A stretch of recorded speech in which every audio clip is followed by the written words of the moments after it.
nako, ang dami na talagang mga gaya-gaya. Porkit nag-trending lang din kami, gaya-gaya na. Oh, bakit? Ano, beast mode ako ngayon? Paano yan? Beast mode din ako ngayon. O tara, rap battle. Yun lang pala eh, tara. Nako, heto na mga chief. Yaya Dab versus Pastillas Chick. Husgahan na lang natin. Tagapakinig lang naman tayo eh.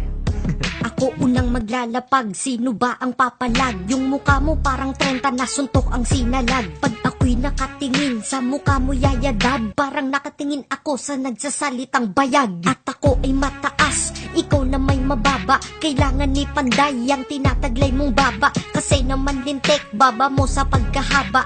Huwag kang yuyuko, sige ikaw rin ang kawawa. Ano ako kawawa? Nako mali ka sis. Ang love life ko ay cheesy pa sa factory ng cheese. Ikaw kamusta love life? Ayun, di nga.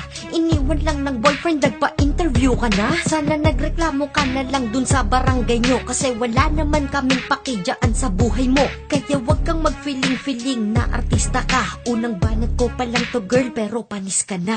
Ano ako panis? Ikaw naman expired. Mga pipi lang naman sa'yo ang nai-inspired. Kasi sa mga show mo di ka nagsasalita. Trying hard ka pa umarte girl, nakakaasiwa. Tapos makeup mo parang gawa ng batang nagkrayola. Mas maganda pa sa'yo pag nagwigsiwa di bayola. Kaya payo ko sa'yo, mukha mo takpan ng patola. Feeling mo maganda ka porkit ikaw ay binobola. Kung ako ay binobola, ikaw ay binubugaw. Yung mga nirereto sa iyo mukhang halimaw. Yung isa mukhang jakol, yung isa mukhang arthritis. Pag pinagsama mo sila, mukha na silang ISIS.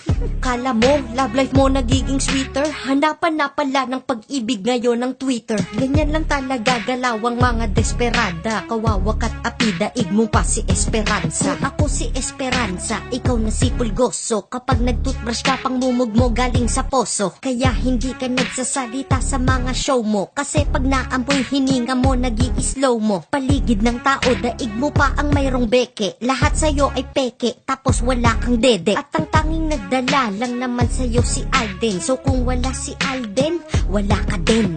Kung wala si Alden, wala si Yaya. Tingnan mo nga ngayon kung sino pilit mong ginaya. Aminin na kasi na hindi mo nga ko kaya. Budhi mo maitim pa sa sikot tuhod ni Jaya. At aminin na sa tagahanga ay namumulube. Tindakan na lang ng pastillas, yem at ube. O siya alis na ko, baka ma-Alden pa kita. Pero kahit naglaban tayo, mahal pa din kita.